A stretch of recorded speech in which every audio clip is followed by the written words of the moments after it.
Imperative से पहले imperative सिखाती हूं, फिर ऑप्टेटिव भी सिखा दूंगी। इम्पेरेटिव सेंटेंस का मतलब है जिसमें order, advice, request, suggestion, command, forbiddance ऐसी फीलिंग्स आए, उन्हें इंग्लिश में इम्पेरेटिव सेंटेंस माना हुआ है। अब इम्पेरेटिव में क्या क्या करना होता है? सबसे पहले तो पुराने जो चेंजेस है ना उनके हिसाब से टेंस नहीं बदलना होता। एडवर्ब आएगी तो बदल देना, प्रोनाउन आएगा तो बदल देना। ठीक लगा रखा है?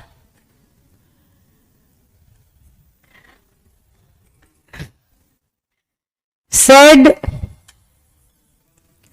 या सेड टू, इन्वर्टेड कॉमा की सॉरी सेड या सेड टू की जगह पे ऑर्डर के केस में लगेगा ऑर्डर्ड, कमांड के केस में लगेगा कमांडेड, एडवाइज के केस में लगेगा एडवाइज्ड, फॉरबिडनेस यानी मनाही के केस में लगेगा फॉरबेड, सजेशन के केस में लगेगा suggested, ordered, commanded, advised, forbade, suggested के अलावा एक मिस हो रहा है कुछ तो, रिक्वेस्टेड। 6 फीलिंग्स होती है ना, इसलिए मैंने बोला एक कोई सा तो मिस हो रहा है। कभी भी इसके साथ टू मत लगाना, नरेशन में इनके साथ कभी टू नहीं लगता। हाँ, इन्वर्टेड कोमा हट के जरूर टू लगेगा। अब फॉरबिडनेस बनाने के लिए आपको सेंटेंस में डोंट या नेवर दिखता है। रिक्वेस्ट बनाने के लिए आपको सेंटेंस में प्लीज या काइंडली दिखता है। इन्हें जरूर हटा देना इनडायरेक्ट स्पीच में। इनमें से कोई भी रिपीट नहीं होगा इनडायरेक्ट में। ओके सविता जी, रिकॉर्डेड जरूर देख लेना बेटा। नहीं सविता, नरेशन का टेस्ट नहीं लूंगी, वॉइस का टेस्ट लूंगी। मैंने लास्ट वीक वॉइस कंप्लीट किया था, ये बच्चों का टेस्ट पेंडिंग है, तो वॉइस का टेस्ट लेना चाहती हूँ। सेड या सेड टू की जगह ये इन्वर्टेड कोमा का टू, इन शब्दों को रिमूव कर देना है। टेंस चेंज होगा नहीं, एडवर्ब और प्रोनाउन दिख जाएं तो बदल जाएंगे। अब एक एग्जाम्पल कर लेते हैं। सपोज मैंने कहा you said to him, order लिख दिया मैंने, get out. You said to की जगह ऑर्डर्ड। नरेशन में सबसे बड़ी बात ना केस पहचानना होता है। You ordered him, inverted comma की जगह to, you ordered him to, pronoun कोई है नहीं, टेंस बदलना नहीं होता, एडवर्ब कोई है नहीं, तो गेट आउट आ गया सेम टू सेम। अब एक एग्जाम्पल सलाह का ले लेते हैं। He said to me work hard, सलाह लग रही है। He advised me, inverted comma की जगह टू, टेंस बदलना नहीं, प्रोनाउन कोई है नहीं, एडवर्ब कोई है नहीं, वर्क हार्ड। ठीक है, एक फॉरवर्डनेस का एग्जांपल ले लेते हैं। Ram said to me don't do it. Ram said to me don't do it. Ram, don't से पता लग गया फॉरवर्डनेस है। फॉरवर्ड मी, इन्वर्टेड कोमा का टू, डोंट हट जाएगा, टेंस बदलना नहीं है, प्रोनाउन बदलना है तो है, पर इट थर्ड पर्सन है, बदलेगा नहीं, तो कन्वर्ट हो गया Ram forbade me to do it. कभी भी नहीं होता, जरूरत ही नहीं है, थर्ड पर्सन है, चेंज ही नहीं होगा। ऐसे तो ही का भी दैट बना दो, ये भी तो थर्ड पर्सन है। I am also talking about voice. Voice का टेस्ट तो लूंगी सविता, बड़े दिन से डाल रही हूं। यू सेड टू नहीं आएगा, you said to him, he said to him, said to क्यों नहीं आएगा। डायरेक्ट स्पीच में तो आ ही सकता है सेड, इनडायरेक्ट में नहीं आएगा, इनडायरेक्ट में मैं बदल ही रही हूं। इस तरीके से है। फटाफट बताओ यहां तक की बात बनी हो तो। ऋषि ये चेयर रखना भाई एक बार।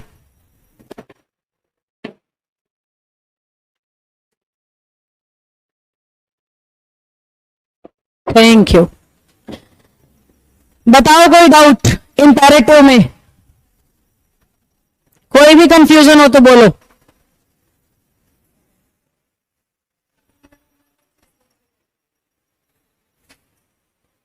पच्चीस मतलब? अच्छा, मजबूरी होगी उसकी बेचारे। अवतार बन गया क्या?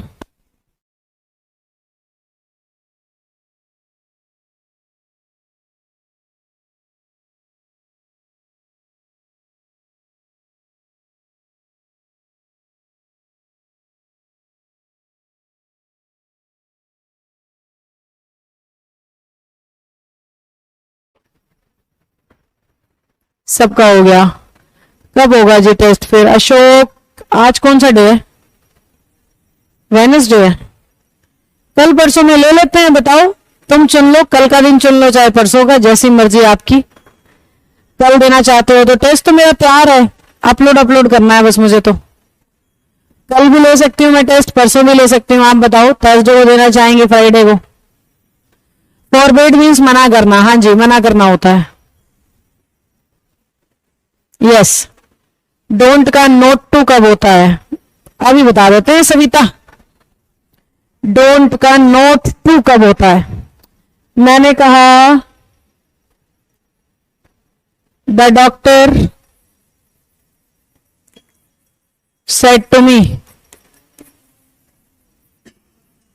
Don't eat fast food.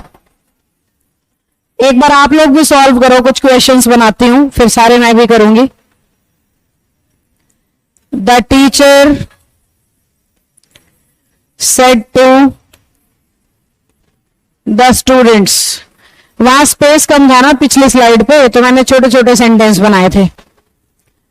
Please open your books.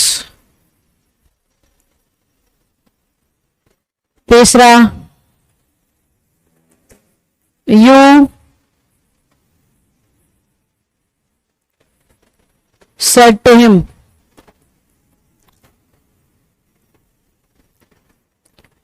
please do it।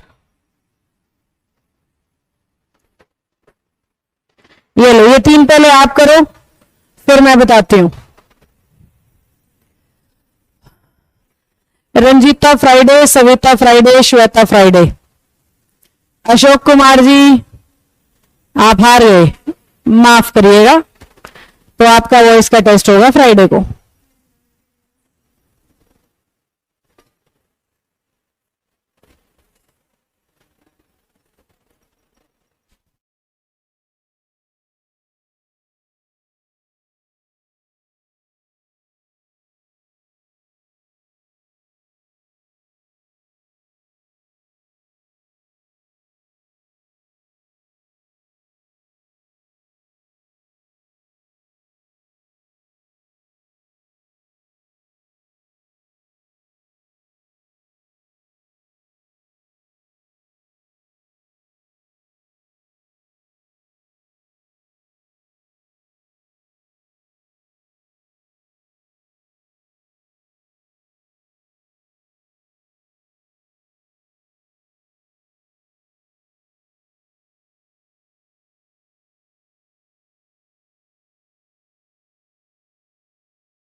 हाँ जी, सॉल्व हो गए सभी के? नहीं हुए? गौरव है बुक वाले पे।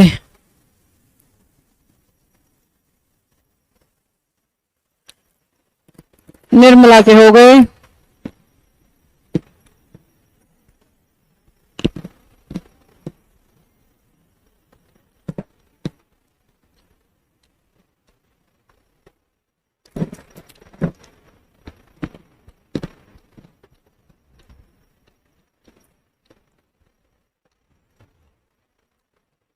देवानंद बेटा, अगर रिक्वेस्ट लिख रहे हो ना तो रिक्वेस्टेड लिखो।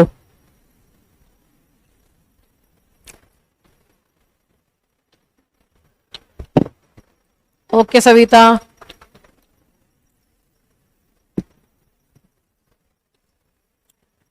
थैंक यू साहब।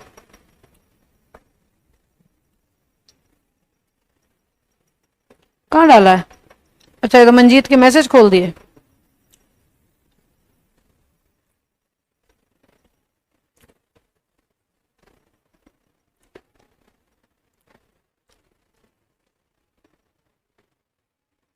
अच्छा, आज ही शेयर होगी? अभी देखते हैं क्लास के बाद।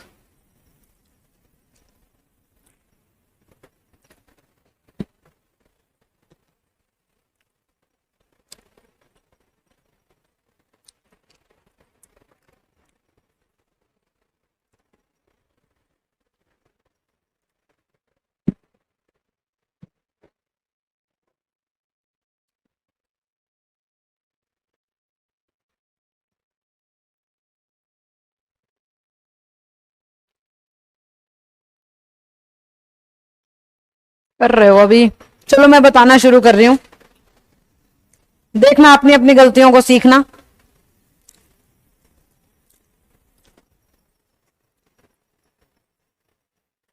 द डॉक्टर सेड टू, अब ये जो डोंट है ना, यहां पे ये सलाह मानी जा सकती है, क्योंकि डॉक्टर जो हमें दे रहा है वो सलाह गाइड कर रहा है वो हमें कि मत खाना, तो इसको डोंट होते हुए भी एडवाइस लिखा जा सकता है।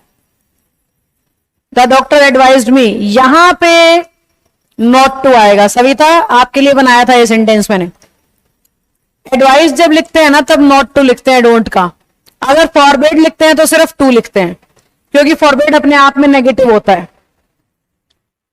आगे same, the teacher said to the student, देखो इसमें भी आप सब गलती कर रहे हो। टीचर को स्टूडेंट को रिक्वेस्ट करने की कोई जरूरत नहीं है। टीचर प्लीज लगा रहा है, ये उसकी अच्छाई है। अदरवाइज टीचर विद्यार्थी को जो भी कह रहा है वो बच्चे के लिए आदेश होने चाहिए। ये सेंसेस में बच्चे मार खाते हैं। नरेशन पेपर में मुश्किल नहीं आती, लेकिन ये सेंस नहीं लगा पाते। क्या सोच रहे हैं, प्लीज है, चलो भाई फट से रिक्वेस्टेड लगा दो। ये तो देखो कौन किसको बोल रहा है, राइट? ये चीजों में गलतियां होती हैं नरेशन में, और ये प्रैक्टिस से दूर होंगी। The teacher ordered the students, please लिखने की जरूरत नहीं है। टू ओपन, प्रोनाउन योर है, स्टूडेंट्स के हिसाब से बदल जाएगा देयर बुक्स। यू, यहां प्लीज है तो ये रिक्वेस्ट होगा। देखो मैंने आपको अंतर और गलती से बचने के लिए ये केसेस सिखाए हैं। You requested him to, please हट गया, हेल्प। मी फर्स्ट पर्सन है, यू के हिसाब से यू बन गया। You requested him to help you, me first person है ना, सब्जेक्ट के हिसाब से यू बन गया। You requested him to help you. समझे? जल्दी बताओ बात बनी या नहीं बनी? थम्स अप चाहिए फिर से।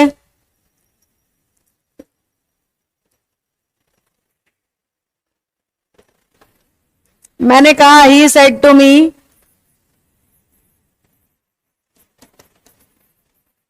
Respect your parents. दूसरा मैंने बोला the teacher said to me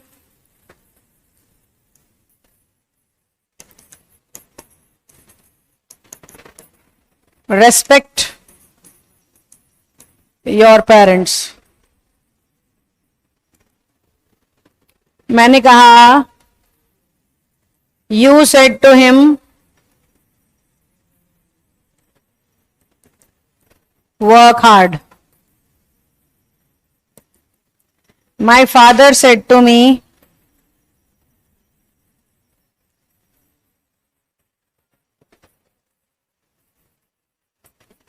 work hard. कुछ समझाऊंगी, पहले आप ट्राई करो चारों क्वेश्चन सॉल्व कर दीजिए। चलिए कर देते हैं। जो हुक्म बच्चों, आ जाओ। ही सेड टू की जगह ही ने मी को कहा है, तो जरूरी नहीं कि आप इसे रिक्वेस्ट माने, आप इसे सजेशन लिख सकते हो। ही सजेस्टेड, फटाफट निपटाएं, मी इन्वर्टेड कॉमा का टू रेस्पेक्ट योर, इसके हिसाब से मतलब माय पेरेंट्स वाली फीलिंग आ रही है। He said to me respect your parents. Direct speech क्या कह रहा था? आपके पेरेंट्स की। इनडायरेक्ट क्या बन रहा है? मेरे पेरेंट्स की। He said to me to respect their parents, करो तो भी सेंस खराब हो रही है। तो ही सेड टू मी, उसने मुझे कहा मैं अपने माँ बाप का सम्मान करूं। तो माय पेरेंट्स में कोई डाउट नहीं था सविता।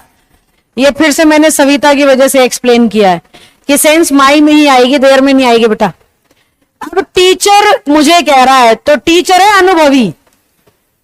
टीचर क्या है? एक्सपीरियंस्ड व्यक्ति ही टीचर होता है, बिना एक्सपीरियंस के टीचर नहीं हो सकते। समझे? मतलब और सारे काम ना बिना एक्सपीरियंस के शुरू हो जाते हैं, करते करते सीख लो। टीचिंग शुरू ही तब कर सकते हो जब आपको अनुभव है उस सिलेबस का, उस चीज का, नहीं तो आप शुरू ही नहीं कर सकते। तो टीचर है तो अनुभवी तो होगा ही, अनुभव तो होगा ही, तभी टीचर है। और अनुभव के साथ जब बात कही जाती है तो वो एडवाइस होती है। जब हमें अनुभव का पता ना चले तो सजेशन होता है। आपने डॉक्टर वाले क्वेश्चन में कहा था मैम सजेशन भी हो सकता है, नहीं हो सकता। डॉक्टर एक्सपीरियंस्ड है, डॉक्टर ने उस सिलेबस को एक्सपीरियंस किया है तो ही वो डॉक्टर है। तो एक्सपीरियंस के बाद जब कोई आपको कुछ कहता है वो सलाह होती है। बिना एक्सपीरियंस के कोई आपको कुछ कह रहा है तो वो सजेशन होता है। अब यहां हमें थोड़ी ना पता लग रहा है एक्सपीरियंस है कि नहीं, इसलिए सजेशन। यहां हमें पता लग रहा है एक्सपीरियंस है, इसलिए एडवाइस। और सेंटेंस बिल्कुल सेम लिखे थे, सिर्फ ये बात समझाने के लिए, बाकी सारा सेम ही आएगा। अब इसको देखो, you said to me work hard, you suggested me होगा यहां पे फिर से। You suggested him to work hard, क्योंकि यू और हिम में पता थोड़ी ना लग रहा है। मैंने फटाफट लिख दिया कि भाई सेम ही है। यू और हिम में पता थोड़ी ना लग रहा है, सलाह है, अनुभव है, नहीं है, कुछ नहीं पता लग रहा। तो यहां देखो, पापा ने मुझे कहा है, फादर ने मेहनत करने को कहा है तो अनुभव है। फादर के पास आपसे ज्यादा एक्सपीरियंस है, तो सेम क्वेश्चन में ये सलाह हो गई। My father advised me to work hard. तो मैं आपको बेसिकली क्या बात समझा रही हूं, ये चार क्वेश्चन की मदद से मैं ये समझा रही हूं कि जब एग्जामिनर आपको दिखा रहा है कि कहने वाला अनुभवी है तो आप लगाओ एडवाइज्ड। जब ऐसा कुछ नहीं पता लग रहा है तो आप लगाओ सजेशन। समझ गए? अब फटाफट से थम्स अप डालो दोबारा, बात सही सही दिमाग में फिट होगी हो तो। ये मैंने इंपैरेटिव के सारे केस डिस्कस कर लिए आपके साथ।